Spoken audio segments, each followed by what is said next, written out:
Good afternoon. Hello বন্ধুরা, সবাই কেমন আছো? আশা করি সবাই ভালোই আছো। আমরাও সবাই ভালো আছি। সুপ্রিয়া ব্লগে তোমাদের সবাইকে স্বাগত। আজকে রবিবার, দুপুর 11:12 বাজে। উপরে আমটা শুকাতে দিয়েছিলাম, আজকে আচার বানাবো। গতকাল নিয়ে এসেছিলাম আম কিনে, তো আম দুদিন ধরে শুকিয়েছি।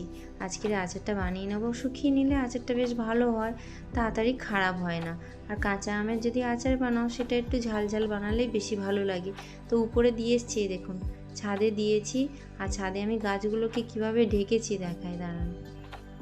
প্রচণ্ড তো রোদ, আর জামশেদপুরে গরম তো ভীষণ। তো ওই গাছগুলো দেখছিলাম শুকিয়ে শুকিয়ে যাচ্ছে দুপুরে, তো ওই জন্য আগের দিন দুপুরবেলা এরকমভাবে ওই কভার করে দিয়েছি।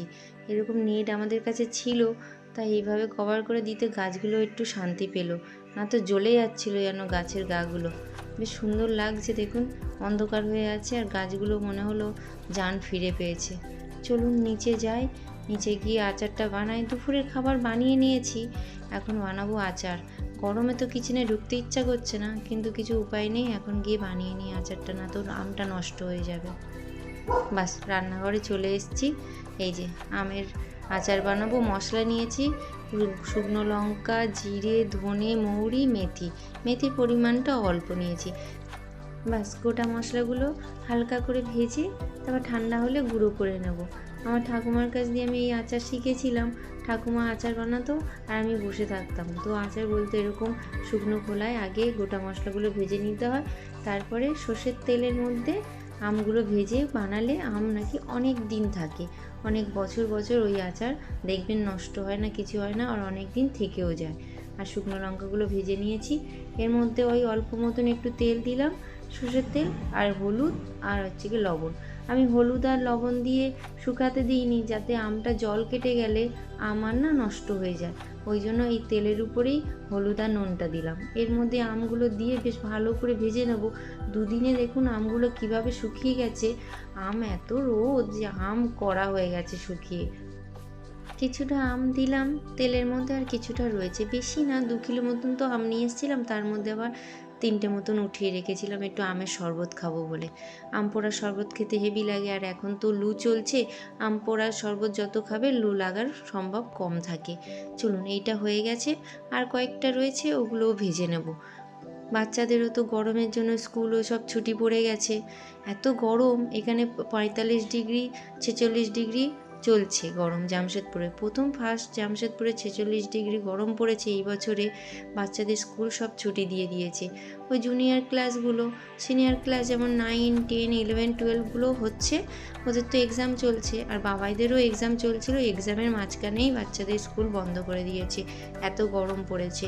আর ওই জুনিয়র ক্লাস মানে 8 থেকে নিয়ে নার্সারি পর্যন্ত ছুটি। আর এখানে আমি আচারের ফোড়ন দিলাম, 5 ফোড়ন, শুকনো লঙ্কা আর গুড়। এটা ঝোলা গুড়, ওই ডালা গুড়গুলো পাওয়া যায়, ওইগুলোই কেটে আমি ছোটো ছোটো করে পিস করে দিয়েছি যাতে গলে যায় তাড়াতাড়ি। এটাকে একটু গলে গলে আসলে তারপরে আমগুলো দিয়ে দেবো। একটা বড় গুড়ের ডালা দিয়েছি, আমার মনে হলো একটু চিনি লাগবে। আমটা তো প্রচণ্ড টক, একটু খেয়েছি আমার দাঁতটা যেন কেঁপে উঠেছে, তাই জন্য একটুখানি চিনিও দিয়ে দিলাম যাতে টকটা কম হয়। মিষ্টি আচার তো টক টক আমার ভালো লাগে না। বাস হয়ে গেছে, একটু গলে গলে এসছে। আমটা দিয়ে দিলাম, আমের ওই রস বাড়লে গুড়টাও গলে যাবে। এটা একটু নেড়ে চেড়ে রেখে দেবো যতক্ষণ গুড়ের রসটা মরবে, তারপরে গুঁড়ো মশলাটা দিয়ে দেবো। বাচ্চাদের এখন অনলাইন ক্লাস চলছে, বাড়িতে ছুটি পড়েছে বলে আবার স্কুল থেকে অনলাইন ক্লাস করে দিয়েছে। বেটুর তো এমনি সব ওর হাজব্যান্ডের ফোনে পাঠিয়ে দিচ্ছে ভিডিও, কোন কোন সাবজেক্টে কী কী হোমওয়ার্ক সেগুলো দিয়ে দিচ্ছে। আর বাবাইয়ের পুরো ক্লাস হচ্ছে, তো মোবাইলটা ওর কাছে বেশিরভাগ থাকছে, এখন ভিডিওটা আমি কমই বানাচ্ছি। বাস এই দেখুন কতটা, দেখুন গুড়ের জল ছেড়েছে। এটা একদম শুকিয়ে আসলে মশলা দিয়ে আর বন্ধ করে দেবো। মশলা দিয়ে বেশিক্ষণ জাল দিলে আবার তিতো হয়ে যাবে গুড়টা। বাস এইবারে মশলাটা দিয়ে দেবো, অনেকটাই দেখুন গুড়ের রসটা টেনে গেছে। খুব সুন্দর একটা সেন্ট বাড়াচ্ছে আমের আর গুড়ের, আর এবার মশলা পড়েছে আরও সুন্দর লাগছে। এই আচারটা আমার ঠাম্মার কথা খুব মনে করে দিচ্ছে। উনি তো নেই, কিন্তু ওনার যেসব রান্নাগুলো আমি শিখেছি আমার খুব ভালো লাগে। আমার ঠাকুমার আচার বানানো, আমি আচার খেতে পছন্দ করতাম বলে উনি আচার আমার জন্য বানাতেন প্রতি বছর। তারপরে তো শাশুড়ি মা বানিয়ে বানিয়ে পাঠাতো। এখন আমি টুকটাক আচার বানাই ঘরে, বাচ্চারাও খেতে পছন্দ করে। ডাল ভাত হলে একটু আচার হলে ভালো লাগে সবার খেতে। চলুন একটু টক টক চেখে দেখলাম, বেশ ঠিক আছে, মিষ্টি হয়েও গেছে আচারটা। এটা কড়ার মধ্যে রেখে দেবো, ঠান্ডা হলে তারপরে বয়ামে ভরবো। এটা তো এখন খেতে টক লাগবে, যত মজবে তত মিষ্টি হবে। একটুখানি আমের শরবত বানাই, দুপুরবেলা তো যেন গলাটা শুকিয়ে এসছে। দাঁড়ান, আম সিদ্ধ বসিয়ে দিয়েছিলাম, এই যে চাটনিটা নামিয়ে আচারটা আর আম সিদ্ধ করে নিয়েছি একটু আমের শরবত বানাবো বলে। আম পুড়িয়ে শরবত করলে বেশি খেতে ভালো লাগে, তো পোড়াতে তো অনেক টাইম লাগবে, ওই জন্য আমটা সিদ্ধ করে নিয়েছি। এই আমটাকে বেশ ভালো করে ছাড়িয়ে আমের নোদটা বার করে তারপর মিক্সিতে পেস্ট করে নেবো, নিয়ে ওটাকে ছেঁকে নেব। এর সাথে আরও কিছু মেশাবো। আমটা এত গরম আমি হাত দিতে পারছি না, কিছুক্ষণের জন্য একটু ফ্রিজে রেখে দিয়েছিলাম, তারপরে গিয়ে ছাড়াচ্ছি। একটু ঠান্ডা হয়ে গেছে, গরমে হাত পুরো জ্বলে গেছিলো। প্রচণ্ড গরম, বাইরে যেমন রোদ, বাইরে বার হলে মনে হয় গায়ের চামড়া পুড়ে চলে আসছে হাতে, এমন লাগে। হাজব্যান্ডও চলে এসছে, হাঁসফাঁস করছে বসেছে, তাই আমি বললাম একটুখানি শরবত বানিয়ে দিই, সবাই মিলে খেলে। বাইরে থেকে এসছে, লুটা লাগবে না, আর সবাই ঘরেও রয়েছে বাচ্চারা, আমরা সবাই, তো একটু আমের শরবত বানিয়ে খাই। বেটু খাবে কিনা ঠিক নেই, কিন্তু বাবাই এটা খেতে পছন্দ করে। বাবাই ছোটো থেকে কোনো খাবারের প্রতি কোনো কিছু আপত্তি ছিল না কোনো দিন। বাস, এর মধ্যে একটুখানি চিনি দিলাম, নুন দিলাম, আর মৌরি দিয়েছি। বাজার থেকে পুদিনা পাতা নিয়ে এসেছিলাম, একটু গ্লাসে জল দিয়ে ভিজিয়ে রেখেছি, না তো এমনি রাখলে শুকিয়ে যাবে। ওই কয়েকটা পুদিনা পাতা দিয়ে দেবো, খেতে হেবি সুন্দর লাগে এই আমের শরবতটা। মনে হয় সেই দোকান বাজারে যেমন হয় সেরকমই খেতে একদম। অনেকটা হয়েছে, এতটা শরবত করব না, এতটা খাওয়ার লোক নেই, আমরা তো মোট 3 জন মানুষ, বেটু খাবে কিনাও ঠিক নেই, তাই একটুখানি উঠিয়ে রেখে দেবো। যখন ইচ্ছা করবে 1-2 চামচ জলের মধ্যে গুলে আর একটু নুন দিয়ে মিষ্টি দিয়ে আর বানিয়ে ফেলবো।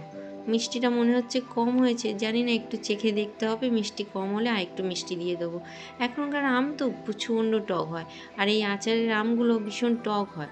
আচার বানাই যেহেতু, আর এখানের আচার কেমন বানাই বলুন তো, মশলা দেওয়া আচার, রোদ্দুরে শুকিয়ে সর্ষে গোটা গোটা সব থাকে সেরকমভাবে। এক আন্টি বানিয়ে আমাকে দিয়েছিল, খুব টেস্টি ছিল। ওগুলো টক, তো আমি টক আচার বেশি খেতে পারি না, তো আমার এই মিষ্টি আচারটা বেশি ভালো লাগে, টক মিষ্টি আচার। একটুখানি উঠিয়ে রাখলাম টিফিন বক্সে, আর বাকিটা আজকে শরবত করে নেব। আর ওটা যখন একটু ইচ্ছা হবে তখন, আর বাড়িতে কেউ যদি আসে বানিয়ে দেবো। আর ঘড়া থেকে জল নিয়েছি, ওই যে একটা কুজো কিনে নিয়েছি, ও কুজোটার জল এত মিষ্টি কি বলবো। ফ্রিজ আমার জল একদমই খায় না, ওই কুজোর জলই সবাই ঘরের লোক খাচ্ছি। বাস, জলের মধ্যে 2টো জলজিরার প্যাকেট দিলাম, আর এখানে বিট নুন দিয়েছি। একটু জলটা চেখে দেখি, যদি মিষ্টি লাগে তো আর একটু মিষ্টি দিয়ে নেবো। মনে তো হচ্ছে একটু কম কম লাগছে, কিন্তু টকটা না বেশি আমটায়, তো একটু মনে হয় মিষ্টি লাগবে। বাস, একটু মিষ্টি দিয়ে এটাকে ঘেটে নিই, সবাই মিলে এটা খাই।